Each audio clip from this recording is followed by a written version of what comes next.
rằng anh yêu biết bao vòng tay nồng ấm môi khi hẹn hò để hát cho em ngàn lời.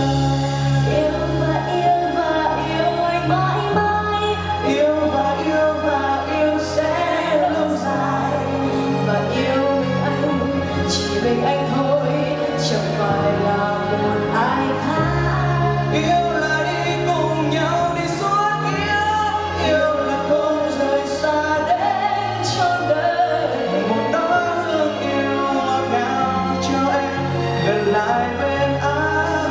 lại bên em. Mùa yêu Mùa